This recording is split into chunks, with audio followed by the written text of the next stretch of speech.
أعوذ بالله السميع العليم من الشيطان الرجيم. بسم الله الرحمن الرحيم. الحمد لله رب العالمين، والصلاة والسلام على أشرف الأنبياء والمرسلين وعلى آله وصحبه أجمعين.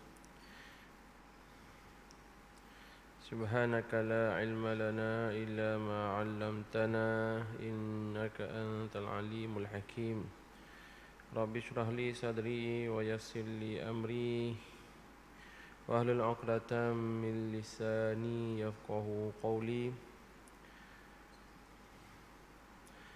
نوينا التعلم والتعليم والتذكر والتذكير والنفع والانتفاع والإفادة والاستفادة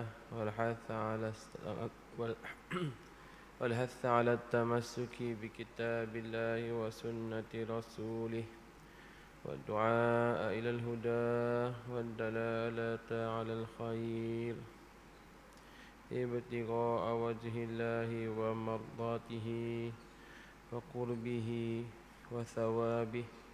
اللهم أغننا بالعلم وزينا بالحلم وأكرمنا بالتقوى وجملنا بالعافية. اللهم أخرجنا من ظلمات الوهم وأكرمنا بنور الفهم وافتح لنا بمعرفة العلم وحسن أخلاقنا بالحلم وسهل لنا أبواب فضلك وانشر علينا من خزائن رحمتك. أما بعد. Assalamualaikum warahmatullahi wabarakatuh.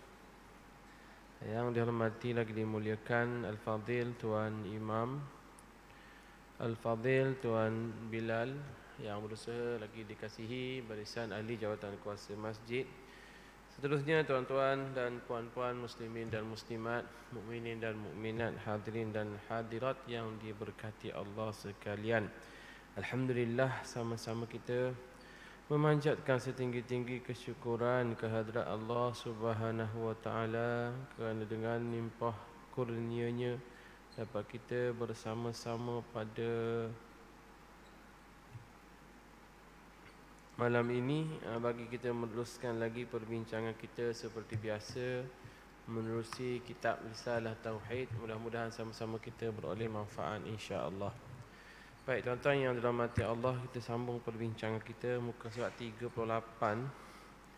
Baris atas sekali baris atas sekali. Muslimin rahmati Allah sekalian. Kita teruskan perbincangan kita. Bismillahirrahmanirrahim. Qala al-muallif rahimahullahu taala wa nafa'na bi 'ulumihi fid darain amin ya rabbal alamin.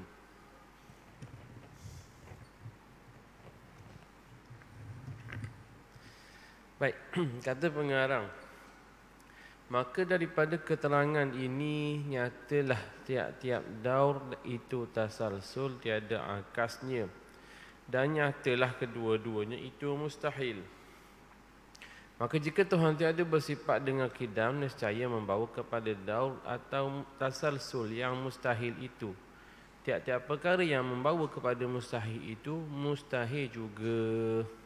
Yang ini lazim daripada ada Tuhan, tidak ada Tuhan. Tatkala itu adanya makhluk, turut mustahil pula padahal kita semua ada. Baik tuan-tuan mati Allah sekalian, jadi dalil sifat qidam ialah kalau Tuhan tidak bersifat dengan sedia ada, bersifat dengan qidam, maka Tuhan bersifat dengan baharu ada. Bersifat dengan baharu. Jadi kalaulah Tuhan bersifat dengan baharu, maka mesti ada yang membaharukan. Lepas tu yang membaharukan tu pula baharu ke sedia ada. Kalau dia baharu, mesti ada yang membaharukan. Jadi sampai bila benda tu akan berterusan? Jadi berterusan sampai bila? Sampai tak putus-putus, sampai tak ada pengujung, tu namanya tasalsul. Agak-agak kita boleh terima tak? Yang ni menjadikan ni, menjadikan ni, menjadikan ni. Sampai bila? Sampai rantaian yang panjang. Namanya tasalsul. Agak-agak akal kita boleh terima tak? Jawab tak boleh terima. akal kita tak boleh terima, maka mustahil. Kalaulah dia jadi daur pula, contohnya A baharu, mesti ada yang membaharukan A iaitu B. B baharu tak? Kalau B baharu mesti ada yang membaharukan B, jadi C mungkinlah membaharukan B. Dah C tu siapa yang membaharukan dia?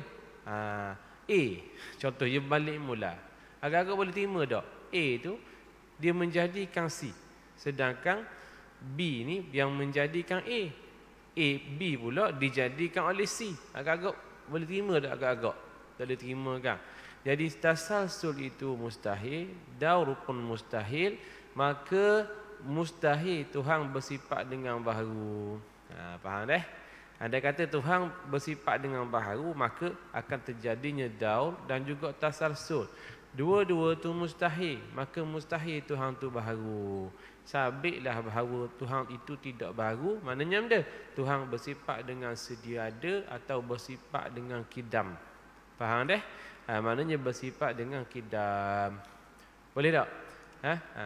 Nak kata tak ada Tuhan, tak munasabah sebab kita ada.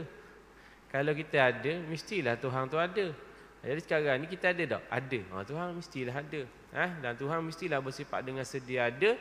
Dia yang menjadikan makhluk, bukan makhluk yang menjadikan dia, ataupun dia bersifat dengan baharu. Mustahil.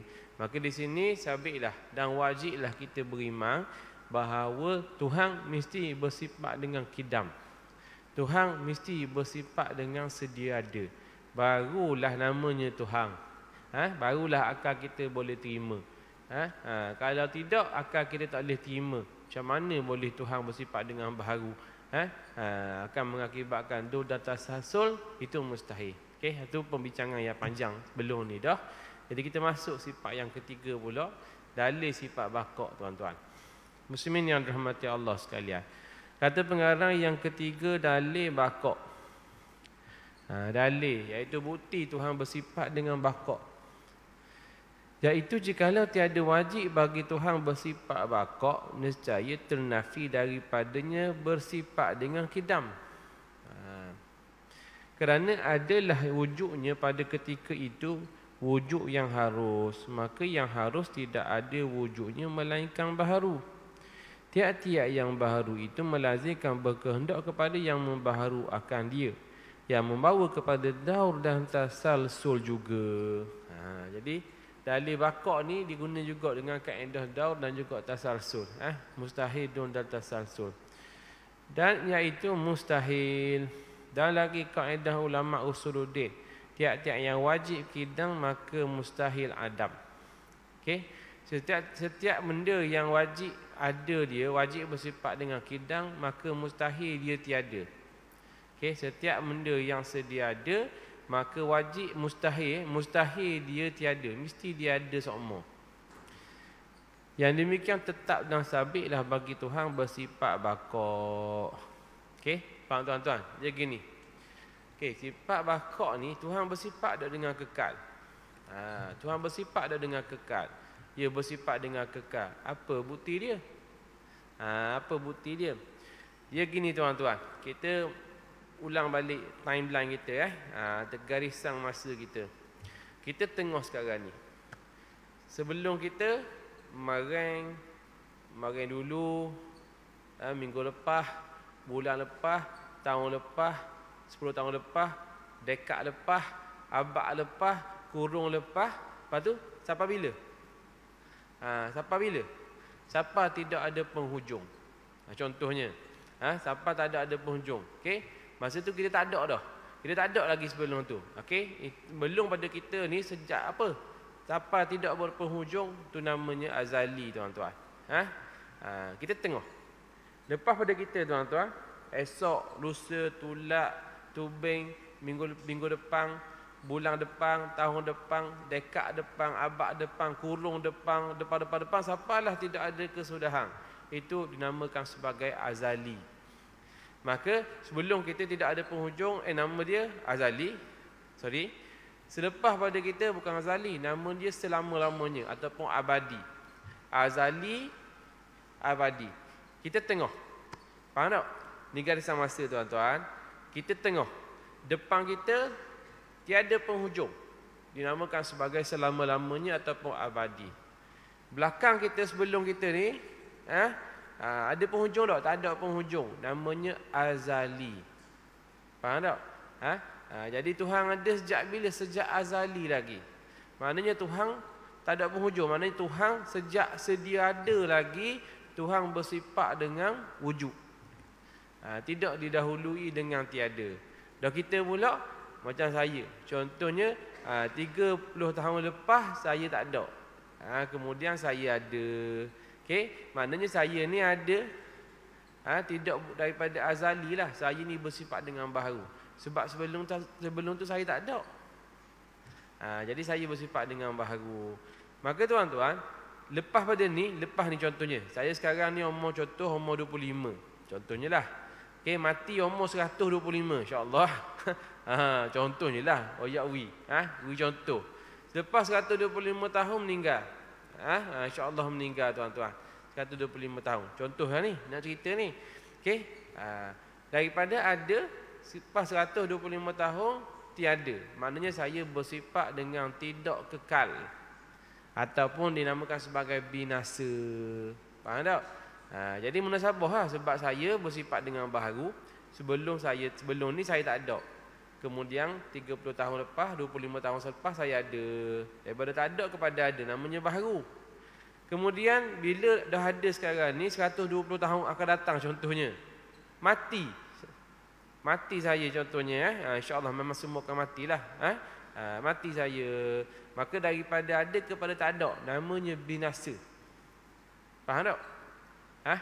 Saya dulu 30 tahun lepas, contohnya 40 tahun lepas, zaman Firaun dulu saya ada tak? Tak ada. Mana dang saya zaman Firaun, zaman Jepun, mana dang? Tak ada kan? Kemudian saya ada. Itu namanya saya bersifat dengan baharu. Daripada tak ada kepada ada. Jadi saya bersifat dengan baharu. Baharu tu benda, baru ada. Tak ada, kemudian ada. Faham dah? Kemudian akan datang lagi 100 tahun akan datang insya-Allah contohnya. Saya meninggal. Okey, daripada ada kepada tak ada. Itu dipanggil apa? Dipanggil binasa. Ada kemudian tak ada. Ada kemudian tak ada. Dipanggil sebagai binasa ataupun matilah. Dipanggil mati. Cuma nak khabar sebelum ni saya tak ada kepada ada, namanya baharu. Okey, kemudian lepas pada ni saya mati, daripada ada kepada tak ada, nama dia binasa. Maka tuan-tuan yang dirahmati Allah sekalian, Allah Ta'ala ni dia sama macam kita kak. Dulu tak ada kemudian ada, mustahil. Kalau Tuhan sifat macam kita, mesti memerlukan kepada yang membaharukan dia. Okey, yang menciptakan dia. Kalau Tuhan tak ada kemudian ada, mesti ada yang mencipta Tuhan tu sendiri. Lepas tu yang mencipta Tuhan tu dia ada tak? Dia bersifat baharu juga. Maka mesti ada yang mencipta dia pula. Jadi akan berlakunya daur ataupun tasalsul yang kita sebut sebelum ni. Maka tu mustahil. Maka Tuhan mesti bersifat dengan kidam. Tuhan mesti bersifat dengan kidam. Faham? Bila Tuhan bersifat dengan kidam, mana kidam ni apa dia? Kidam ni sejak azali lagi ada. Sekarang ni ada. Maknanya tidak didahului dengan tiada. Faham? Kidam ni tidak didahului dengan tiada. Macam saya didahului dengan tiada. Apa? Masa zaman Firaun saya tak ada. Kemudian saya ada. Maknanya saya dulu didahului dengan tiada. Saya tak ada, kemudian saya lahir. Saya didahului dengan ada. Maka didahului dengan tiada. Maka namanya baharu. Saya bersifat dengan baharu. Okey, lawang dia sedia ada ataupun kidam. Allah Ta'ala ni, dia sejak azali lagi dah ada. Sekarang ni ada. Okey, namanya apa? Namanya itu bersifat dengan kidam. Allah Ta'ala bersifat dengan kidam. Allah yang qadim. Jadi ada dan sampai bila-bila ada. Sejak azali lagi ada, sampai bila-bila pun ada. Okey, jadi sejak azali lagi ada, sampai sekarang ni ada. Namanya apa? Kidam. Tuhan bersifat dengan kidam kerana tidak didahului dengan tiada. Faham? Itu jelas dah dalil dia. Kemudian lepas pada ni akan datang sampai hari kiamat semua. Tuhan daripada ada Pergi kepada tak ada ke? Tak. Tuhan akan sentiasa ada. Sampai bila? Selama-lamanya. Maknanya sejak azali lagi Tuhan ada. Sekarang Tuhan ada. Selama-lamanya Tuhan ada. Maka sejak azali lagi Tuhan ada dah. Sekarang ni Tuhan ada, tidak didahului dengan tiada, namanya kidam. Tuhan bersifat dengan kidam. Sekarang ni ada, lepas pada ni Tuhan ada tak? Tuhan tetap ada sampai bila? Selama-lamanya. Namanya kekal. Itu dipanggil sebagai bakok ataupun kekal. Sebab kekal dalam keadaan wujud, tidak binasa dia. Saya baru, saya tak kidam lah sebab saya baru, sebab saya didahului dengan tiada. Kemudian sekarang ni baru. Lepas ni mati tak? Mati tuan-tuan. Lepas 100 tahun contoh mati, insya-Allah contohnya. Mati saya. Maka daripada ada kepada tak ada, namanya binasa, bukan kekal, tidak kekal. Tidak kekal abadi. Tuhan dia kekal abadi. Maka tuan-tuan mati Allah sekalian, kita guna kita ni. Maknanya dalil bakok. Kita tengok dalil kekal Tuhan. Dalil kekal Tuhan. Apa dia? Kalau Tuhan bersifat dengan kidam, maka mustahil Tuhan bersifat dengan adam. Faham tak?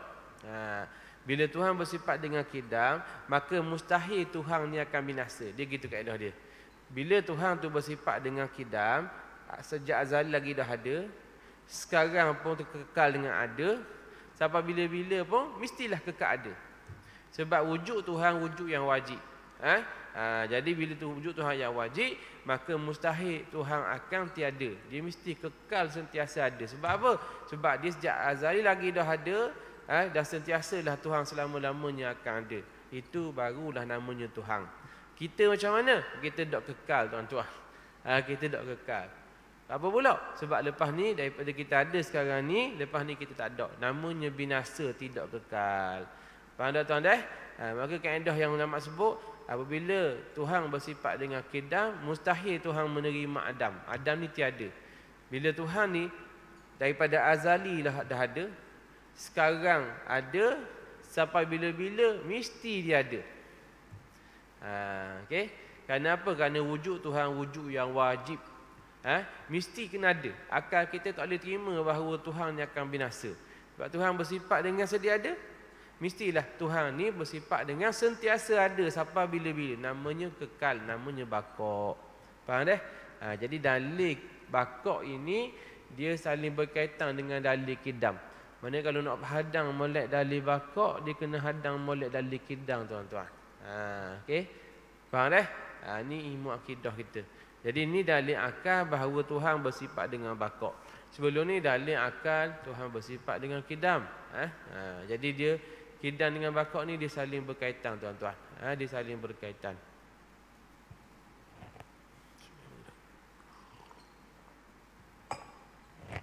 Muslimin rahmati Allah sekalian. Tu dalil akli lah. Dalil akal kita. Tengok pula dalil nakli tuan-tuan dengan dalil nakli.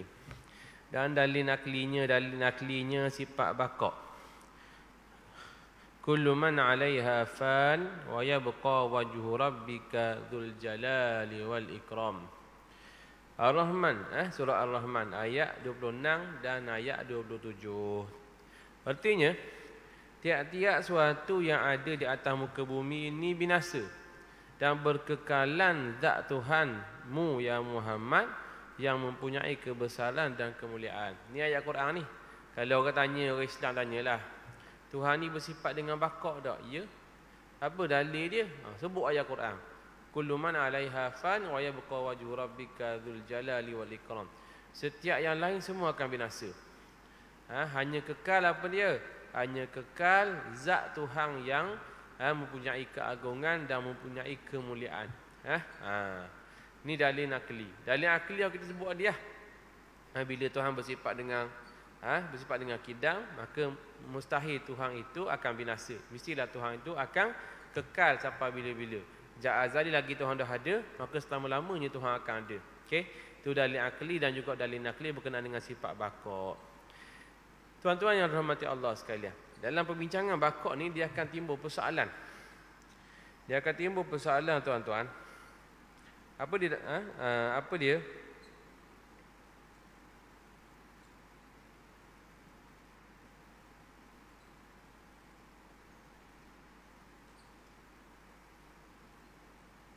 Bila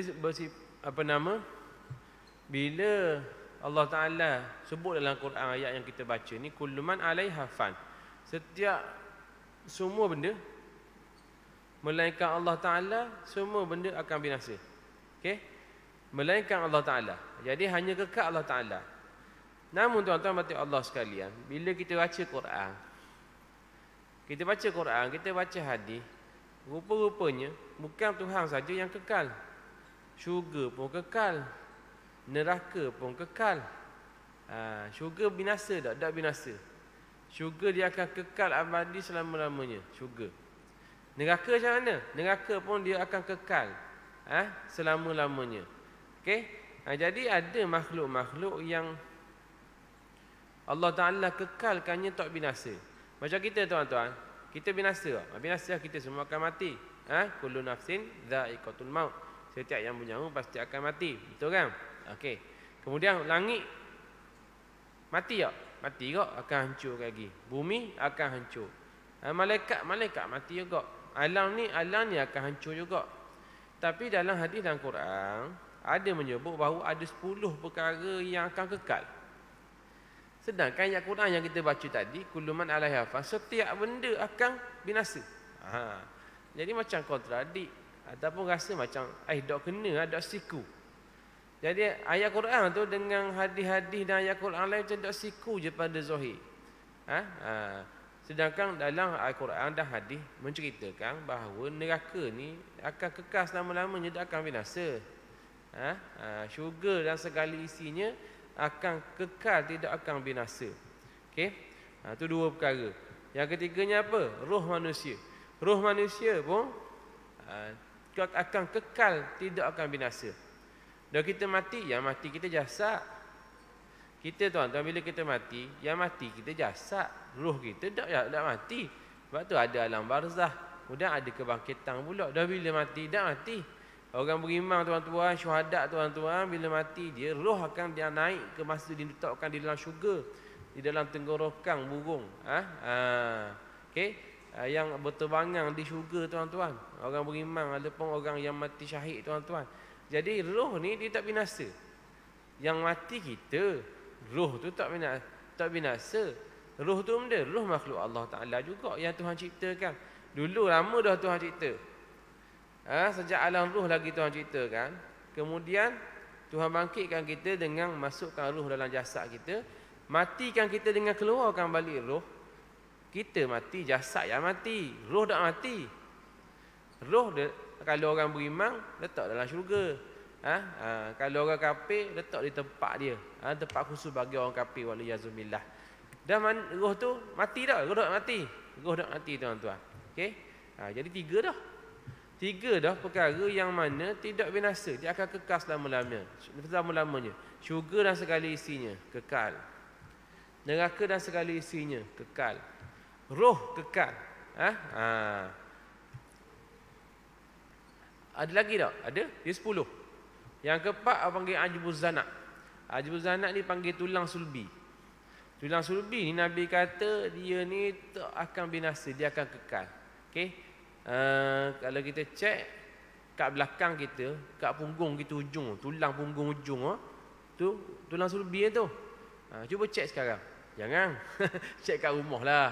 Kalau kau cek sekarang malu kat orang dah. Kan tulang punggung kita tu kan belakang, tulang belakang kita, tulang belakang ni sampai ujung ke bawah. Ujung sekali tu nama tulang sulbi. Tulang sulbi tuan-tuan. Ujung. Itu namanya ajbuz zanak. Ajbuz zanak ni tuan-tuan, Nabi kata dia tak akan binasa. Mana hancurlah macam mana pun berulang kita. Daging-daging dimakan oleh bumi ke contohnya. Rapuknya tulang-tulang yang ada, ajbuz zanak ni dia tidak akan binasa, dia akan kekal. Nanti ajbuz zanak di milik akhirat lagi, dia akan kembang menjadi jasad manusia macam sekarang ni, bangkit di padang mahsyar. Bermula dari mana? Ajbuz zanak tu, tulang sulbi tu. Jadi tulang sulbi ni dia tidak akan hancur. Dia akan kekal. Aluh je dia tuan-tuan, dia aluh je. Jadi dia akan kekal sampai hari kiamat, dan bila hari kebangkitan ajbuz zanak dia akan tumbuh balik tulang-tulang, isi-isi kulit-kulit, jadilah macam manusia seperti mana berada atas muka bumi ni. Roh dan juga jasad. Jadi roh dah ada dah. Azbul zanat ni ada, dia yang berkembang menumbuhkan apa? Jasad manusia. Jadi roh akan masuk balik dalam jasad manusia, tuan-tuan. Di hari akhirat lagi. Jadi 4 dah. Dalam Quran hadis kata 4 dah sekarang ni, yang mana tak akan kekal. Yang kelima apa dia? Lauh mahfuz. Lauh mahfuz dia tidak akan binasa. Lauh mahfuz dikekal lah dengan tertulisnya catatan-catatan takdir. Setiap benda yang hidup ditulis catatan takdirnya di lauh mahfuz. Dan benda tu kekal tak? Kekal, tuan-tuan. Okey. Ada riwayat yang menyebut. Kemudian yang menulis tu qalam. Nun wal qalam wama yasturun. Nun dan juga qalam yang wama yasturun, apa yang ditulis. Okey. Jadi qalam yang menulis di lauh mahfuz ni, qalam ni juga kekal abadi, tuan-tuan. Tak akan binasa. Mari hari kiamat gona-gona pun lauh mahfuz akan kekal. Qalam akan kekal. Okey. Kursi Allah akan kekal, akan wasi'a kursiyyu samawati wal ard. Akan kekal. Okey. Arasy Allah Taala akan kekal. Jadi alam atas tu bila mari hari kiamat, arasy dok gogeh. Dok gegih lah kita kata. Kursi di bawah arasy dia ada kursi, tuan-tuan. Wasi'a kursiyyu samawati wal ard. Luahnya kursi Allah Taala ni, dia pun tidak terjejah dengan hari kiamat. Kolam yang berada di bawah pada arah juga, dikatakan bawah lagi pada kursi lagi, tempat dia menulis lauh mahfuz. Lauh mahfuz dengan kolam ni dia pun akan kekal, dia tidak akan binasa sampai bila-bila. Okey. Kemudian dalam hadis lain sebut bahawa yang ke-9 bahawa jasad para nabi dan para rasul tidak akan dibinasakan. Kalau orang biasa, tuan-tuan, dia mati, jasad dia binasa. Dia makan ulat lah, jadi repuk lah, jadi kulit tangga lah. Roh para nabi dan rasul tidak gitu. Roh para nabi dan rasul tidak akan terjejah di makan bumi sampai bila? Sampai selama-lamanya. Jasad para nabi dan rasul. Okey. Dan juga yang ke-10 Nabi kata, iaitu jasad ataupun tubuh orang yang mati syahid. Okey.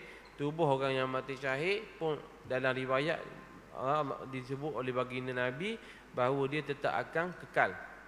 Jenazah ataupun tubuh badan orang mati syahid dia akan kekal. Maknanya sini, tuan-tuan, dalam Quran hadis menyebut bahawa ada 10 perkara yang akan kekal. Sedangkan ayat yang kita baca tadi, tuan-tuan, kullu man 'alaiha fan. Setiap benda dia akan binasa. Setiap benda. Dah benda kekalnya saja. Wa yabqa wajhu rabbika dzul jalali wal ikram. Yang kekalnya, yang wa yabqa tu baqalah. Yang baqanya, yang kekalnya ialah zat Allah Taala yang mempunyai keagungan dan kemuliaan.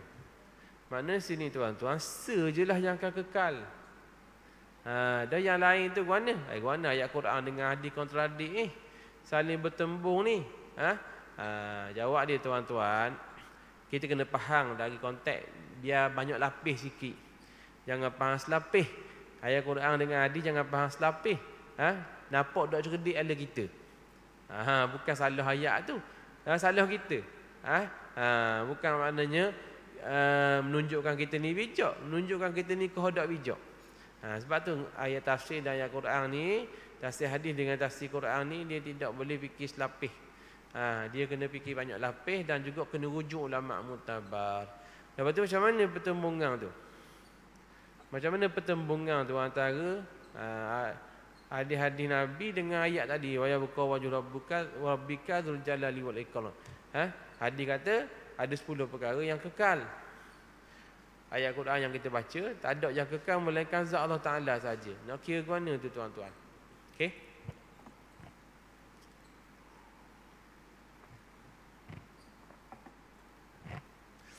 Tuan-tuan mati Allah sekalian, dia gini. Ada jawapan dia. Kekal ni, baqa ni dia ada 2. Yang pertama, baqa yang hakiki. Memang betul-betul baqa lah, betul-betul kekal. Yang kedua, dia aradi. Dia aradi. Faham tak? Hakiki dan juga aradi ataupun idhafi. Saya lupa dah antara tu lah. Jadi dia ni panggil kekal, dia bukan kekal hakiki, dia kekal secara mendatang. Maknanya benda, maknanya kalau Tuhan Kekal Tuhan ni memang hakiki dia gitu. Memang akal kita tak boleh terima bahawa Tuhan akan binasa. Sebab Tuhan bersifat dengan sedia ada, mesti Tuhan bersifat dengan kekal. Andai kata Tuhan ni bersifat dengan binasa, kita tak boleh terima. Sebab alam ini tuan-tuan, kalau Tuhan bersifat dengan binasa, alam ni hancur. Alam ni tak ada dah kalau Tuhan bersifat dengan binasa. Alam ni ada tak? Ada kan? Hancur tak? Tak hancur. Alam ni molek tak? Molek depan mata kita kan? Maka mustahil Tuhan tu binasa. Mustahil. Maknanya akal kita wajib menerima bahawa Tuhan bersifat dengan kekal. Bukti dia apa? Alam ini. Alam ni binasa tak? Alam ni tak binasa. Alam ni ada tak? Alam ni ada. Maka Tuhan bersifat kekal. Andai kata Tuhan bersifat dengan binasa, maka tak ada kita. Alam-alam ni pun tak ada. Tapi alam ni ada. Maknanya Tuhan tu bersifat dengan kekal. Memang wajib kita terima bahawa Tuhan bersifat dengan kekal. Itu namanya yang hakiki. Jadi ayat Quran yang kita baca tadi, kullu man 'alaiha fan wa yabqa wajhu rabbika dzul jalali wal ikram tadi, setiap benda akan binasa melainkan zat Allah Taala. Ini ialah kekal hakiki. Okey? Dah yang syurga, neraka, Lauh Mahfuz, kolam, kursi, arash, jasad para nabi, jasad para syuhada tadi, 10 perkara tadi kekal, itu namanya aradi, kekal yang mendatang. Apa pula? Benda tu dia kekal dengan kehendak Tuhan. Dia harus pada akal. Tuhan nak dia tu kekal. Syurga, neraka, Tuhan nak dia kekal. Okey? Tapi akal kita boleh terima tak kalau syurga dan neraka binasa? Boleh? Kalau Tuhan nak binasakan syurga, Tuhan nak binasakan neraka, boleh buat? Boleh, ada masalah. Maknanya syurga dan neraka tak kekal. Tak kekal kalau ikutnya. Secara hakikatnya tak kekal. Dah patut yang kekal dalam hadis tu, dah Tuhan tak nak kekalkan dia. Atas Tuhan lah. Maknanya dia ni kekal sebab dengan izin Allah Ta'ala. Kalau Tuhan tak izin, tak kekal dia. Mana kita boleh terima bahawa kalau neraka ni hancur pun contohnya, maka kita boleh terima. Sebab apa dah? Ikut Tuhan lah. Dia punya kuasa. Dia cipta alam ni. Dia boleh cipta alam. Takkan tak boleh nak binasakan neraka. Dia boleh ciptakan syurga. Takkan tak boleh dia nak binasakan syurga. Boleh. Tapi dah kekal tu, kekal dia aradi. Kenapa? Dia panggil mendatang. Kerana Tuhan tak izinkan dia binasa. Tuhan nak dia kekal, maka kekal lah dia. Okey. Tapi akal kita boleh terima kalaulah andai kata dia tidak kekal. Tak ada masalah, atas Tuhan belaka lah. Akal kita boleh terima tuan-tuan. Jasad para Nabi nak binasa pun atas Tuhan belaka. Lauh Mahfuz kalau Tuhan nak hancurkan pun, Arash kalau Tuhan nak hancurkan, terpulang pada Allah Ta'ala, kuasa dia belaka. Maka benda tu boleh binasa, cuma Tuhan tak ambuh dia binasa. Itulah jawapan dia. Jadi 10 perkara ni dia bukan hakiki kekal dia. Dia kekal dia bergantung dengan izin Allah Ta'ala. Faham tak? Tapi kalau zat Allah Ta'ala memang semestinya kekal, tu panggil hakiki. Sebab apa? Kalau Tuhan tak bersifat kekal, alam ni pun tak ada. Termasuklah dengan kita-kita pun tak ada. Jadi tak munasabah. Sebab kita ada tak? Ada. Alam ni ada tak? Ada. Maknanya Tuhan confirm bersifat dengan kekal. Mustahil Tuhan tu binasa. Faham dah? Jadi itulah dimaksudkan dengan ayat tadi, kullu man 'alaiha fan wa yabqa wajhu rabbika dzul jalali wal ikram. Jadi bila masuk bab bakok ni tuan-tuan, memang orang akan bertanya persoalan ni. Lah, dah syurga neraka kekal oleh ada? Syurga neraka ni tuan-tuan, dia ada tak lagi? Syurga ada tak lagi sebenarnya? Neraka ada tak lagi? Jawab dia, ulama ahli sunnah bersepakat bahawa syurga dan neraka dah ada sekarang ni. Syurga dan neraka dah ada sekarang ni. Dalil dia mana? Berdasarkan dalil Al-Quran dan hadis. Contohnya ayat Quran menyebut wa'iddat lil kafirin. Neraka ni telah disediakan oleh untuk orang kafir. Syurga disebut dah dalam Quran wa'iddat lil muttaqin. Telah disediakan. Barang tu ada dah. Telah disediakan untuk orang yang bertakwa. Okey. Jadi Bersepakat ulama ahli sunnah wal jamaah mengatakan syurga dan neraka ni telah ada. Telah ada sekarang ni. Lokasinya di mana wallahu alam, tapi ada riwayat mengatakan syurga berada di belah kanan arash katanya, wallahu alam lah. Tak pernah tengok lagi. Tapi ada riwayat sebutlah. Dan neraka mana pula? Neraka berada di bawah kiri arash, wallahu alam lah, tu ada riwayat. Hakikat sebenar tak tahulah, nanti masuk syurga dulu tuan-tuan. Sekarang ni tak payah buat sibuk serabut kepala nak mikir mana syurga, lokasi syurga. Tak payah fikirlah. Kalau sakit kepala je. Sekarang ni kita biar sibuk dengan ibadat, biar masuk syurga je. Bila masuk syurga tu ikut pandai dah. Nak tengok syurga ada kat mana pun, nak tanya malaikat pun, nak tengok sendiri ke, ikut pandai. Yang penting biar sekarang ni sibuk dengan amalan yang nak masuk syurga dah. Faham tak? Jangan buat pening-pening kepala nak fikir kat mana syurga, ke mana syurga. Cuma ulama sebut bahawa syurga dan neraka telah ada. Satu ketika tuan-tuan dan puan-puan rahmati Allah sekalian, Nabi tengah berkhutbah ataupun bersama dengan para sahabat, tiba-tiba bunyi bang bunyi. Sahabat tanya, ya Rasulullah, siapa main ngecung? Adalah mana ada ngecung ke masa tu. Bang bunyi kuat. Memang tak ada lah ngecung, mana ada ngecung zaman Nabi ni. Tak ada tuan-tuan. Dah bunyi kuat tu, tak tahulah mari mana. Sebab tiba-tiba bunyi kuat. Kalau kita tengah membayang, bong belakang tu, tak ada ngecung. Okey. Tengah-tengah khutbah, tengah-tengah ngacau bong belakang, contoh kan. Orang main ngecung belakang tu. Tak apa dah, tak tanya dah orang ngajar. Ustaz bunyi dia, tak tanya dah sebab tahu dah ngecung. Zaman Nabi tuan-tuan bong bunyi. Bunyi bong pun tak pernah ada bong. Bunyi ngecung pun tak ngecung. Jadi bunyi benda. Bunyi sebab macam satu hentaman yang kuat je. Okey. Tuan-tuan mati Allah sekalian, Nabi kata itu adalah bunyi batu yang dilepaskan daripada atas neraka Jahannam.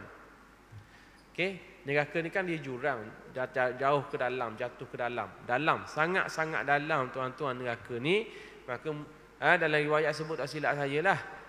Apabila diceritakan neraka, dijatuhkan satu batu yang besar daripada atas neraka tu. Mula-mula diceritakan neraka tuan-tuan, Allah Ta'ala jatuhkan satu batu yang besar daripada atas neraka ni. Mula-mula dulu ni. Jadi dentumang tu ialah patak dia, ataupun orang panggil lantai dia. Menunjukkan apa? Menunjukkan betapa dalamnya neraka tuan-tuan. Tu tak sanggup nak main neraka. Jangan tak impian anak kabak. Kalau masuk neraka pun tak apa, boleh kabak. Jangan kabak tuan-tuan. Tak ada.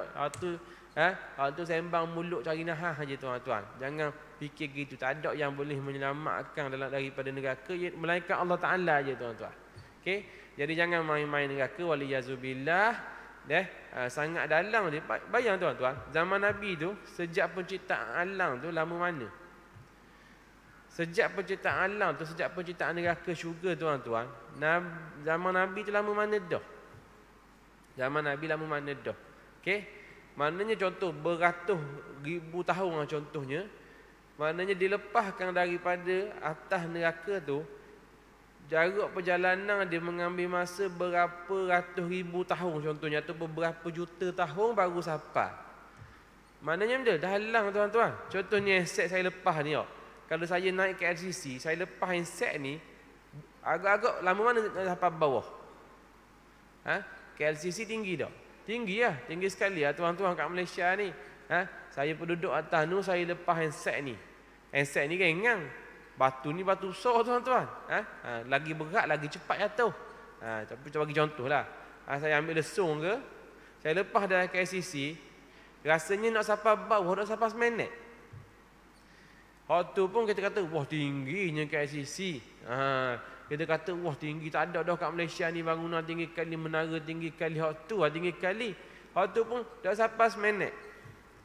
Neraka tuan-tuan, batu besar dah lah, batu tu besar, lesung ringan je tuan-tuan. Dia semakin berat beban, semakin laju jatuh. Semakin laju jatuh. Waktu pun mengambil masa berapa ratus ribu juta tahun nak ke sampai bawah. Zaman Nabi tu baru bom jatuh, kena dasar dia. Kena dasar dia. menunjukkan itulah gambaran kedalaman neraka. Jadi boleh ukur tak? Jawab dia barang-barang akhirat ni tak boleh nak ukur tuan-tuan. Tak boleh nak ukur. Dia hanya boleh beri gambaran gitu lah. Dalam tak neraka dalam. Gambaran dia ke mana? Gitu lah. Lepas pada mula-mula cerita neraka, lepas masa zaman Nabi baru sampai. Jadi tak boleh nak ukur dengan apa-apa skala, hanya boleh bayangkan memang sangat-sangat dalam dan memang sangat-sangat menakutkan tuan-tuan. Sebab tu jangan main-main dengan neraka. Orang puan dia balas dengan tok lelaki dia. Tok lelaki kata, awak ni tinggi suara dengan saya, awak sakit hati saya ni, tak dengar cakap saya. Awak ni nak masuk neraka ke? Biar neraka pun. Contoh. Awak seorang syurga. Jangan main tuan-tuan. Mulut orang, jangan main mulut orang puan. Orang lelaki gitu kok. Dan dia marah kan, dan dia gila kan. Mari ego dia tinggi, dengan Tuhan-Tuhan dia cabar. Betul tak?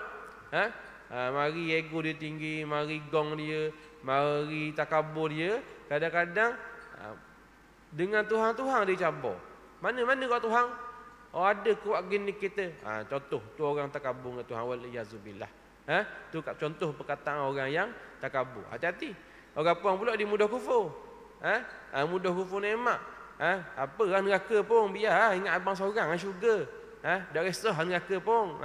Asal abang balik je malam-malam. Contohnya jangan main gitu. Tak boleh main neraka-neraka ni, jangan main tuan-tuan dah. Bukan mainan. Dah. Dengar neraka tu takut dah.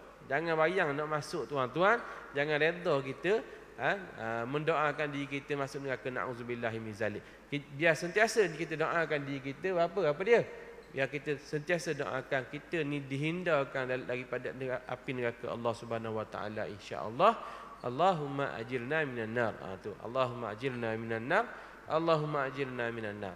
Ya Allah selamatkan kami daripada api neraka. Ya Allah selamatkan kami daripada api neraka. Ya Allah selamatkan kami daripada api neraka. Ni yang kita baca semua lepas sembahyang kan tuan-tuan dah. Lepas subuh, lepas garik 7 kali.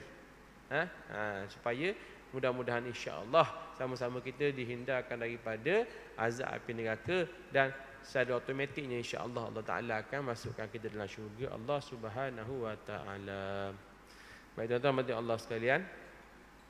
Jadi dah masuk waktu isyak ni tuan-tuan. Jadi cukup setakat tu perbincangan kita. Ada rezeki kita akan sambung pula dalil mukhalafatuhu lil hawadis pula insya-Allah. Wallahu taala a'la wa alam. Bismillahirrahmanirrahim. Allahumma anfa'na bima 'allamtana wa 'allimna bima yanfa'una. Rabbana zidna ilma warzuqna fahma. Rabbana atina fid dunya hasanah wa fil akhirati hasanatan wa qina adzabannar. Sallallahu alaihi wasallam Muhammad wa ala alihi washabbihi wasallam. Alhamdulillahirabbil alamin. Aqulu qouli hadza astaghfirullahal azim li wa lakum. Wassalamu alaikum warahmatullahi wabarakatuh.